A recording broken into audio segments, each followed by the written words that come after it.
Il existe en fait trois instruments. Le premier, c'est la réglementation.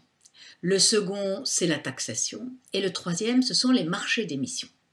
Voyons d'abord la réglementation, c'est le plus simple. Que se passe-t-il? Eh bien, l'État va décider de normes. Ces normes peuvent être de plusieurs sortes. Soit ce sont des normes d'émissions.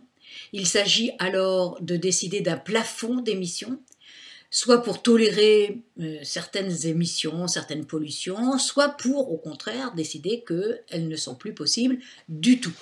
Et naturellement, si ces plafonds sont dépassés, eh bien, il y a des sanctions. Ces sanctions peuvent être financières ou ces sanctions peuvent être administratives. Il y a aussi des normes pour les produits. Par exemple, quel type d'ampoule électrique on va utiliser, quel est le maximum d'émissions de CO2 pour les voitures. Puis il y a les normes de qualité, par exemple la qualité de l'air, la qualité de l'eau. Et la qualité par exemple pour la baignade. Bon, on voit que ces normes sont relativement simples à établir. Voyons quels sont les avantages et les inconvénients de ces normes. En fait, il y a trois avantages à ces normes. D'abord, ces normes sont relativement simples à établir. Ensuite, ces normes peuvent atteindre très rapidement leur but. Et finalement, elle peut être évolutive parce qu'on peut décider d'une norme qui sera progressive et donc ainsi obliger les entreprises à s'adapter à ces normes au fur et à mesure et donc à se moderniser, à introduire de nouvelles technologies, ce qui est un énorme avantage. Quelles en sont maintenant les limites? Eh bien, la première limite, c'est qu'il n'est pas si facile que ça de déterminer la norme, parce que la plupart du temps, on manque d'informations vraiment solides. Et le coût de la sélection de ces informations est quand même relativement élevé. Et puis, le second problème, c'est le contrôle. Parce que c'est bien gentil de donner des normes, mais si on ne peut pas contrôler, eh bien, ce n'est pas la peine. Donc, il faut pouvoir contrôler et punir. Donc là, ça pose un problème. Troisième limite, eh bien, si l'on prend par exemple le CO2, il y a énormément d'émetteurs de CO2, que ce soit l'automobile, que ce soit les usines, que ce soit même l'informatique. Eh bien, en fait, il faudrait des normes pour chaque type d'émetteur de CO2. Donc ça complique quand même énormément le problème. Il y a aussi un autre problème, c'est que si ces normes sont trop sévères, que font les entreprises? Eh bien, elles délocalisent. Elles vont là où les normes le sont moins. Et on risque de voir baisser la production, de créer du chômage. Problème.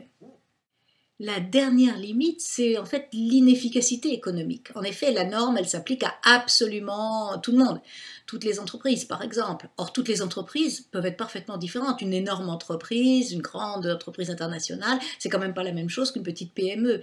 Or, pour être simple, il faut que la norme soit la même pour tout le monde. Et cela peut poser de graves problèmes aux plus petites des entreprises. Le second instrument, c'est la taxation. Il s'agit en fait de faire payer le pollueur.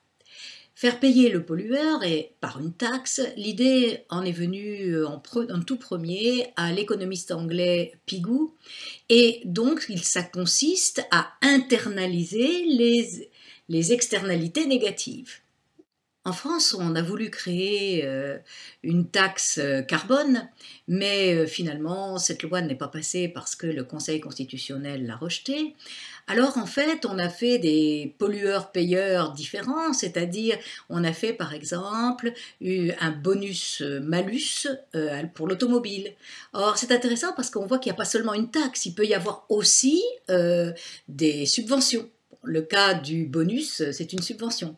Donc, en fait, il existe aussi des prêts à taux zéro quand on veut faire des aménagements dans les maisons pour qu'elles soient mieux isolées. Donc, on voit qu'en fait, ça permet de nuancer entre la taxe et la subvention et le degré de taxe et de subvention. Ce système de fiscalité, finalement, taxe-subvention, peut avoir beaucoup d'avantages.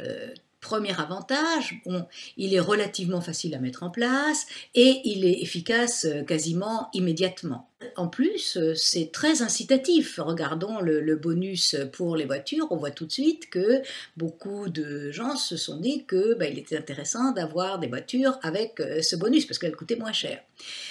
il y a aussi une possibilité d'harmonisation européenne, voire internationale. C'est relativement plus facile à faire qu'avec la norme. Ensuite, ça génère des recettes. Et ces recettes peuvent servir soit à faire un bonus, à distribuer un bonus, soit en fait à pallier les problèmes, à gérer les problèmes de la pollution. Donc, des avantages, mais aussi des inconvénients. Il y a en fait 3 limites. Première limite, les écotaxes ne sont pas assez fortes pour être vraiment très très incitatives. Ensuite, bien, il y a toujours ce problème du dumping fiscal, c'est-à-dire qu'il y a des pays qui vont attirer les entreprises en disant nous, on ne met pas du tout de taxes. Donc là, ça pose le problème, encore une fois, de la délocalisation de certaines entreprises. Et puis, les bonus. Bien, les bonus, ils peuvent quand même coûter relativement cher à l'État, voire le bonus pour les automobiles. Donc, ça n'est pas encore parfait. Troisième manière de faire en sorte que le pollueur tienne compte de sa pollution, la mise en place d'un marché. Le marché de quotas d'émissions, ou encore marché de droit à polluer, est un système d'échange de quotas qui se base sur la fixation d'un plafond d'émissions de gaz à effet de serre par une autorité de régulation. Concrètement, cela signifie que chaque entreprise qui pollue reçoit une quantité de permis à polluer. Les autorités publiques fixent donc au départ un maximum de quotas de pollution qui sont ensuite distribués aux entreprises. Si une entreprise a besoin de polluer davantage, elle doit dès lors se procurer des quotas d'émission sur le marché, c'est-à-dire qu'elle va acheter des permis lui permettant de polluer davantage. Alors la question qu'on peut se poser, c'est où trouve-t-elle ces permis ? Eh bien en fait, elle va les acheter tout simplement à des entreprises qui ont réduit leur pollution. Imaginons par exemple que l'entreprise 2, ici, a réduit sa pollution, tandis que l'entreprise 1 a besoin de polluer davantage et ne dispose pas pour l'instant de suffisamment de quotas d'émission. L'entreprise 1 va alors acheter sur le marché des permis de polluer. Le prix des permis à polluer est fixé par la loi de l'offre et de la demande. Si beaucoup d'entreprises vendent les permis à polluer, leur prix diminue.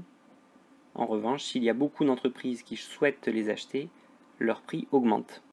L'intérêt de ce fonctionnement est qu'il laisse la liberté aux entreprises de décider des moyens qu'elles souhaitent utiliser pour se mettre en conformité avec la loi. Soit elles décident de polluer plus en achetant davantage de permis à polluer, soit elles décident de polluer moins, et auquel cas elles peuvent vendre leur permis à polluer sur le marché des quotas d'émission.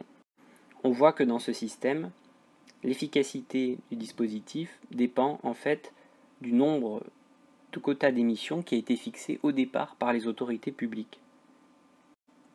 Si le nombre de quotas est trop important, alors la valeur sur le marché est très faible et les entreprises peuvent polluer assez facilement et à moindre coût. En revanche, si le nombre de quotas d'émission est réduit, le prix de ces quotas sera plus élevé et donc il sera plus difficile pour les entreprises de polluer. Compte tenu du fait que chaque type de mesure climatique possède des avantages et des inconvénients, il est nécessaire et efficace de les utiliser chacune là où elles présentent le plus d'avantages et le moins d'inconvénients, selon le type de pollution que l'on souhaite limiter, voire interdire. Concrètement, les 3 outils que nous avons vus sont donc utilisés de façon combinée.